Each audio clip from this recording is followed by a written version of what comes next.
이 1, 2인 가구가 늘면서 뭐 소용량 소포장 상품 인기를 끌던 것과는 약간 대조적이기는 한데요. 뭐 역대급 사이즈와 또 예상 밖의 비주얼 뭐 이런 것들에서 재미를 추구하는 B급 정서와 뭐 잘 맞아떨어졌다 이런 해석도 있고요. 또 뭐 소비 과정에서 즐거움과 재미를 찾는 MZ 세대들의 컨슈머 트렌드에 부합했다 이런 분석들이 나오고 있습니다. 듣다 보면 알걸요 하다 보면 늘걸요 재테크 비법을 매일 오전 11시 편하고 친근한 경제 파트너 박연미의 목돈 연구소. 최근에 1, 2인 가구가 늘어나면서 뭐든지 작은 게 대세다. 이거 전해드린 지 딱 한 달도 안 된 것 같거든요. 수박도 꼬마 수박이 유행이다. 아니 근데 최근에 8인용 컵라면에 패티가 넉 장이나 들어있는 햄버거까지 초대형 점보 사이즈 음식들이 불티나게 팔린다고 합니다. 이건 누가 먹을까요 대체? 누가 사가는 걸까요? 얼마씩이나 할까요? 중고거래 사이트에서는 고가의 거래가 되기도 한다는데 요거는 왜 그럴까요? 트렌드를 통해서 경제 흐름을 깊이 들여다보겠습니다. 저기 저 안반수 사이즈까지 파내려가 볼게요. 맨손경제에서 국민일보 이광수 기자, 머니투데이의 조한송 기자와 함께할게요. 안녕하세요. 안녕하세요. 두 분은 오늘 점심 어떻게 메뉴를 마음속으로 정해 왔나요? 저는 이미 정해져 있어가지고 8인분 컵라면으로. 8인분 컵라면 먹어보고 싶긴 해요. 다들 네. 못 먹을 것 같긴 한데 저는 오늘 이열치열로다가 샤브샤브로 이미 정해져서 지금 약간 낙담하고 있었습니다. 서울 35도지만 난 부를 때는 음식을 네, 먹겠다. 맞습니다. 세다. 세네요. 조 기자님은? 저도 이열치열 하려고 했는데 또 선수를 그래 다른 걸로 불 때면 되잖아요. 다른 걸로 불 때워야 불 받고 여기다 매운 거 추가하면 되지 매운 않아요? 걸로 마라로 가시죠. 오늘 한번 화끈하게 도전해 보겠습니다. 그래요. 우리 조한송 기자는 불 떼고 눈물 콧물 추가하는 빼는 걸로. 네. 알겠습니다. 자, 오늘 센 분들과 함께 대대익선 열풍이라고 해요. 조한송 기자님, 유통업계에 큰 거 열풍이 인다. 이게 사이즈가 얼마나 합니까? 네, 사이즈가 어마어마한데요. 편의점 GS25가 지난달 31일 내놓은 8도 전보 도시락이 있는데요. 이 전보가 들어가잖아요. 네. 기존의 8도 도시락을 8.5배 키운 8인분짜리 초대형 컵라면을 출시를 했습니다. 뿅망치로 뿅? 그러니까요. 이거 옛날에 딱뿌리로 딱 하면은 확 퍼지는. 네. 끓이려면요. 네. 물만 2.2리터가 필요하고요. 성인 남성의 하루 섭취 권장량인 2,700칼로리를 훌쩍 뛰어넘는 3,160칼로리에 달한다고 하는데 와. 이게 아무리 대식가여도 이거 혼자서는 어림도 없을 것 같은데 저희 셋이 뭐 이렇게 도전해도 이게 될까 싶은 정도. 순간 생각했어요. 되면 어떡하지? 끄떡없으면 어떡하지? 그럴 수 네. 있을 것 같습니다. 네. 네. 아무튼 근데 이 사이즈만 보면 용기만 해도 이 신문지 한 장을 반으로 접은 사이즈니까 네. 가늠이 되실까요? 어마어마한 우와. 거죠.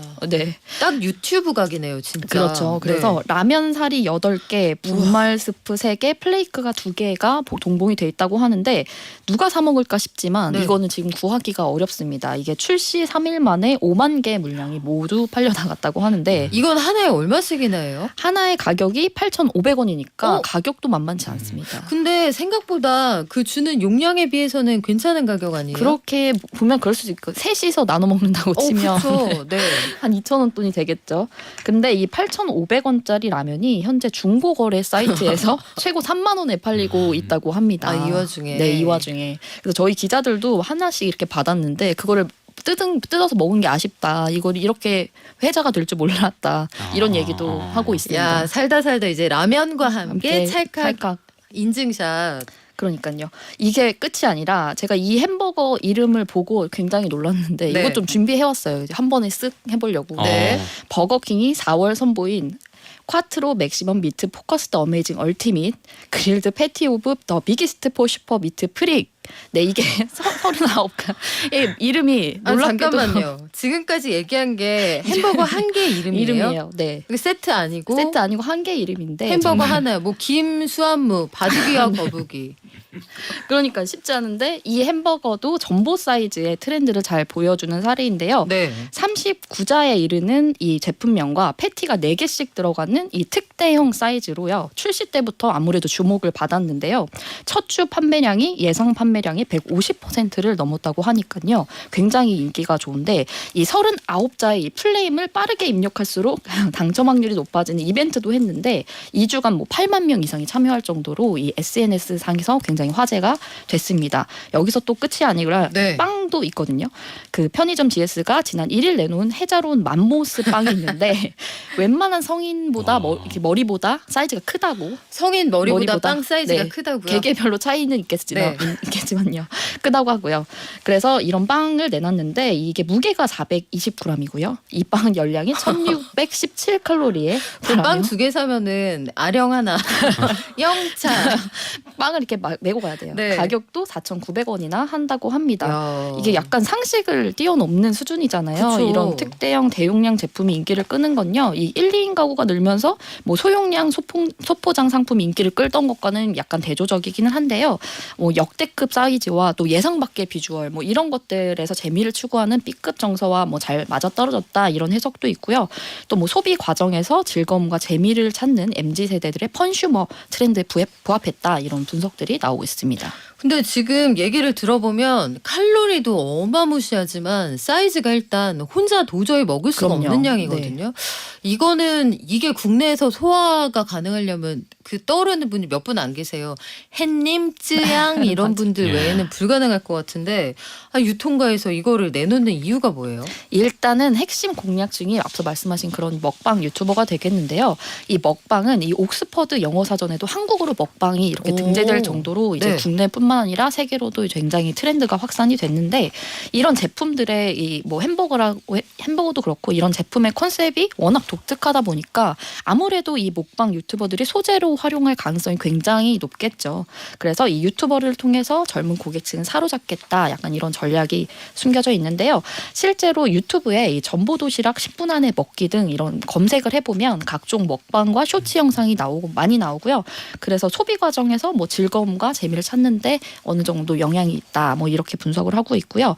뭐 요즘에는 이 전보도시락을 사기 위해서 동네 편의점 막 대여섯 곳을 다닌다. 뭐 편의점 순례를 다닌다. 뭐 이런 소비자들도 있는데요. 이 원조는 사실 일본에서 좀 시작이 됐는데 그래요? 네, 2020년 마루카 식품이 내놓은 컵 야키소바 뭐 패양 초가 6번 아, 6개. 곱빼기 야키소바 페타맥스가 그 주인공인데요. 6X라지. 네, 6X라지라고 컵라면. 볼 수가 있겠죠. 네. 이 과장이 심한 명칭처럼요. 기존 제품보다 7.3배가 크고요. 칼로리도 4,000칼로리를 넘는 이게 칼로리인데 포장지 겉면에 절대로 혼자 먹지 마세요라고 이렇게 적혀 있다고 하는데 이런 것들이 오히려 이제 자극을 시키는 거죠. 이 먹방 유튜버들에게. 그래서 먹방 유튜버들이 이제 콘텐츠를 많이 촬영을 했는데 뭐 그리고 레시피 같은 것도 이렇게 먹다 보면 이거 넣으면 맛있겠는데 이러면서 이제 먹다 보니까 굉장히 화제가 돼서 이 식품 회사가 또 지난해 매운맛 신제품을 출시할 정도로 회자가 됐다고 하는데 이런 트렌드가 있다 보니 아무래도 유통가에서도 일단 화제가 되는 제품을 만들어보자 이런 트렌드가 있는 것 같습니다. 브랜드를 그냥 이 제품을 만드는 것만으로도 한번 눈길을 사로잡을 수 있다. 그러면 이게 솔깃해할 만한 아이템이라는 건 알겠는데 요런 큰 사이즈의 상품 기획 이건 누가 하는 거예요? 네, 뭐 전보도시락 같은 경우에를 예를 들자면은 그 편의점에서 했다고 해요. 그래서 GS25 기획 담당 MD 분이 만든 제품이라고 합니다. 이 GS25 사내 신상품 경진대회라는 게 있었다고 하는데 거기서 무려 1위를 차지한 제품이라고 하는데요. 발명대회 1등. 네, 근데 이 발명 아이디어가 아니라 실제로 만들어져야 되잖아요. 네. 그런데 2.2리터 물 넣으면은 그 무게가 3kg에 육박한다고 해요. 아이고야. 네. 그런데 이 출렁거리고 휘어지지 않을 정도의 용기를 만들어내기 위해서 수차례 제조 공장을 찾기도 했고요. 또 대용량 용기와 면, 스프를 또 제조할 수 있는 업체가 있어야 되잖아요. 그래서 이걸 또 찾아서 섭외하는 데까지 걸리는 시간이 무려 1년 3개월이나 걸렸다고 합니다. 이 편의점에서 요즘에 이런 트렌드한 이런 음식들을 많이 내놓고 있잖아요. 이제 그 이유가 이제 전략이랑 맞아 떨어져서인데요. 가령 소비자가 SNS 통해서 이런 상품과 트렌드를 처음에 접하고 이후에 모바일로 재고가 어디 있는지 오프라인 매장 찾아가고 이런 순례 아까 편의점 순례 한다고 했잖아. 이런 것도 어떻게 보면은 재미있는 경험이 될 수 있는 그렇죠. 거거든요. 네. 소비자에게. 그런 것들을 주는 건데 사실 온라인이랑 이제 경쟁한다고 하면은 온라인은 편의성을 따라갈 수가 없잖아요. 네. 그래서 이 오프라인은 이것보다 차별화해서 재미를 주겠다라고 이제 컨셉을 잡으면서 이런 것들이 편의점 발로 해서 자꾸 기획이 된다라고 좀 분석이 되고 있습니다. 사실 편의점 같은 경우에는 특히 그 백화점이랑 대형마트 오프라인에서는 이렇게 백화점과 대형마트랑 경쟁을 하고 있는데 사실 뭐 점포 같은 거를 바꾸려고 하면은 백화점이 워낙 규모가 의사결정이 크니까. 네. 첩첩 쌓여 있고요. 그쵸. 예, 대형마트도 뭐 어렵잖아요. 관계자가 많은데 편의점 같은 경우에는 이 트렌드에 맞춰서 바로 점주의 결정에 따라서 바로 바꿀 수 있고 상품 뺄 수 있고 넣을 수 있고 이런 것들 때문에 이 편의점이 이런 MZ 세대를 겨냥해 시대적 흐름에 잘 대응하고 있다. 좀 이런 분석도 나오고 있습니다. 그리고 이거 구경하러 갔다가 뭐 그런 것도 사오겠죠. 어머 맥주가 4캔에 10,000원이네. 맞아요. 여기 어울리는 안주도 특판 중이네. 그렇죠. 뭐 과자도 있네. 뭐 요렇게 사가지고 나오겠죠. 아 맞다 나 여기 현금 필요하지. 그 옆에 ATM에서 돈도 좀 뽑아오고. 그렇죠. 그 연관되는 소비가 있지 않을까 싶은데 MZ 세대의 특성 이런 것들을 파악을 잘했다 이런 느낌이 들어요. 근데 최근 들어 MZ들은 새 거 안 산다. 네. 마음에 드는 옷이나 고가의 상품을 중고로 구매하는 현상이 많다라고 들었거든요. 네. 실제로 그렇습니까? 네, 실제로 그렇다고 합니다. 특히 옷 같은 경우는 사실 이제 중고로 산다는 게 사실 익숙하진 않은 분들도 있을 것 같은데요. 그 번개장터라는 그 중고장터 어플리케이션이 있습니다. 여기서 패션 카테고리 거래액이 5월까지 1월부터 5월까지 거래 금액이 4,500억 원으로 오. 전년 동기 대비해서 11% 늘었다고 합니다. 지금 이대로라면 올해는 패션 거래 규모가 1조 원을 넘어설 것이다라는 게 확실시되고 있고 사실 이 번개장터 작년에 패션 카테고리 거래액이 9,700억 원이었어요. 그래서 아마 올해 1조 원 넘을 것 같고요. 이 회사 자체 추산으로 한다면 2025년에 2조 원이 될 것이다라고 추산을 하고 있고요. 다른 플랫폼 중고나라 같은 경우에도 이 패션 카테고리 거래 규모가 가전제품에 이어서 2위를 차지했다고 합니다. 그래서 얼마를 쓸까 또 한번 데이터를 분석해 봤더니 이제 번개장터 자료를 보면은 여성 의류에는 중고 의류로 한 4만 원 정도를 평균적으로 이제 거래를 하신다고 하고요. 패션 액세서리에는 10만 원. 남성 의류는 11만 원. 아무래도 종류가 좀 제한적이어서 비싼 것 같고요. 가방 24만 원, 시계나 주얼리에 29만 원 정도를 지출한다고 합니다. 그러면은 생각보다 그 단위 소비 금액 자체가 굉장히 큰 건 아닌데 그러면 빈번하게 자주 사거나 광범위하게 산다 이런 추산이 가능하잖아요. 네. 그러면은 플랫폼 한 군데에서만 연간 매출이 패션에서만 1조 원이다.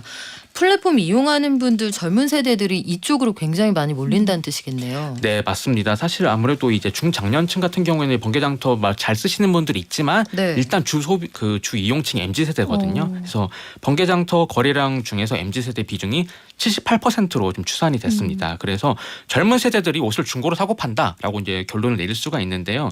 이 전문가들은 최근 소비 가치관이 좀 달라졌다라고 분석을 하고 있어요.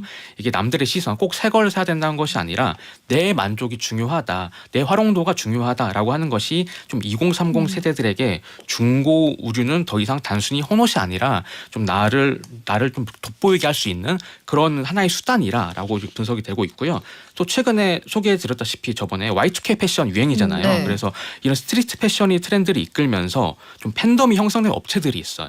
이게 막 더그클럽, IF 스튜디오, 그레일즈 이런 브랜드들이 있는데 이 검색해 보시면은 정말 예전에 Y2K 연예인들이 입었던 옷이네. 그 옷이 새 옷으로 나오고 있어요. 네. 그런데 이걸 입고 싶은데 이제 시중에는 워낙 인기 있는 것들은 네, 다 품절이니까 품절이라. 이런 것들이 중고로 많이 거래가 되고 특정 인기 있는 품목 같은 경우에는 오히려 프리미엄에 붙어서 오. 새 것보다 더 비싼 경우도 흔하진 않지만 왕왕 있다고 합니다. 그래서 저는 너무 재밌어요. 제가 대학 다닐 때 유행했던 그 풍경들을 거리에서 그냥 다 다시 보고 있거든요. 요즘에. 그때 유행했던 패션들을 그때는 배꼽티라고 했고 지금은 크롭티라고 크롭이라고 하죠. 부를 뿐. 네. 그리고 그때 우리가 머리가 약간 크고 비율이 좋지 않고 팔다리가 약간 짧았을 뿐. 요즘 친구들 네 요즘에 맞습니다. 다 키가 크더라고요. 비율이 네, 약간 맞아요. 달라졌을 네. 뿐. 굉장히 비슷하더라고요. 근데 조한송 기자는 어때요? 이 중고 거래 해봤습니까? 중고 거래는 많이 했는데 의류는 안 하고 오. 저는 이제 가전 같은 거 이제 뭐 독립할 때 사이즈가 중고로 크다. 그런 거 가전. 많이 샀고 근데 제가 이거 요즘 트렌드를 보다 보니까 요즘에 뭐 맛땡김이라던가 아더에러 이런 팝업 스토어를 열었는데 오픈런이 막 저녁 밤부터 막 텐트를 치고 막 잘 오. 정도로 최근에 많더라고요. 네. 그래서 워낙 인기를 끌다 보니까 이 중고 거래가 활발해지는 게 아예 못 사니까 그런 식으로도 사겠다는 약간 요즘 그런 트렌드가 있는 것 같은데 네. 굉장히 인기가 뜨겁더라고요. 아니 아더 그 브랜드 있잖아요. 그 브랜드는 내가 여기서 옷 샀다는 걸 인증해서 인스타에 자랑을 하더라고요. 근데 두 가지가 궁금했어요. 하나는 다른 거 사면 되지 않나? 내 돈 내산인데 돈 주고 기다려서까지 그쵸. 사야 되지 않나? 그런 브랜드에 그렇게 열광하는 이유가 뭐예요? 저도 잘 모르겠어요. 근데 이게 나도 한번 사고 싶다는 워낙 이게 뭐 사기 어렵다 보니까 음, 나도 힙해지고 싶다 약간 이런 게 있는 워낙 그 브랜드를 뭐 디자인을 좋아할 수 있겠지만 그런 심리도 좀 있지 않을까. 팝업 스토어 가려고 상경에서 오픈런한 그럼요. 그 상경기 이런 게 올라올 때마다 참 흥미롭다 이런 생각 드는데 근본적으로 어른 세대는 이런 생각도 할 수 있어요. 꽃가옷 입고 싶지 않니? 이런 생각도 하지 않을까요? 그렇죠. 그렇긴 한데 네, 결국 옷값이 문제인 겁니까? 그러면 옷값이 어떤 새 옷을 사기에는 구매력이 부족해서 중고로 몰리는 거예요? 아니면 중고여도 나는 아무 상관없어 그런 정서인 거예요? 중고여도 나는 이 옷을 입고 싶다. 이게 더 맞지 않을까. 저는 가격이 중요한 게 아니고요. 그런 걸로 보고 있습니다. 그래요. 이광수 기자님, 삼성전자는 이제 월 1회 주 4일 근무제를 도입을 한다고요? 네. 이게 부럽기는 한데 네. 업무 시간을 줄여주는 건지 4일 동안 이 힘든 일 다 해놓고 가 이런 얘기인지 네. 궁금해요. 순간 배가 아플 뻔했는데 약간 치유됐습니다. 말씀하신 네. 것처럼 업무 시간이 줄어드는 건 아닙니다. 그래도 뭐 환영 여론은 많지만 업무 네. 시간 줄어드는 건 아니고요. 조건은 그 직원들이 매달 월 필수 근무 시간 뭐 직군에 따라 다르지만 160에서 168시간을 채웠다고 하면은 그 월급날이 있는 22일 이번 주네요. 이번 주에 금요일은 출근하지 않아도 되는 게 삼성전자가 이제 시행하는 월 1회 주 4일제 근무입니다. 아쉽게도 교대 근무 생산직은 예외가 되고요. 해당 일이 만약 휴일이다 하면은 직전주 금요일에 적용할 수 있다고 합니다. 금요 휴무제 명칭은 뭐 디바이스 경험 부문은 디벨롭먼트 데이, 반도체 부문, DS 부문은 패밀리데이로 지었습니다. 그래서 이게 월 1회 주 4일 근무는 삼성전자 노사 임금 교섭 과정에서 합의가 된 부분인데요. 이게 놀랍게도 사측이 먼저 제안을 했다고 해요. 사측이 먼저 제안하고 네. 직원들로 구성된 사원협의회가 수용한 것으로 나타났고요. 삼성전자의 주 4일제 근무는 이번이 처음은 아니고 사실 팬데믹 기간이었던 2020년 4월에서 5월 육아 부담 있는 직원들 대상으로는 주 4일 근무를 일시적으로 허용한 바가 있는데 이번에 이제 본격적으로 도입이 된 겁니다. 조 기자님, 네. 회사가 너희들 4일만 근무하는 게 어때? 이렇게 먼저 제안을 한 이유가 뭐예요? 네, 이처럼 이렇게 확산이 되는 건요. 산업계 전반에 워라밸이 대세가 있어서 이 노동자의 삶을 뭐 높이기 위한 것이라고도 볼 수 있는데 이미 도입한 기업들은 뭐 현재까지 주 4일 근무제가 뭐 구성원들의 높은 만족 속에 시행되고 있고 뭐 우수 인재를 확보하기도 유리하다 뭐 이렇게 설명을 하고 있는데요. 또 제가 보기에 중요한 거는 이 경쟁사 이탈을 좀 막기 위한 목적이 있지 않나 싶은데요. 삼성전자 등에서 뭐 이렇게 유연한 근무 환경이 도입된 뭐 글로벌 기업으로 옮긴 사례가 뭐 쉽지 않게 찾을 수 있기 때문이기도 하고요.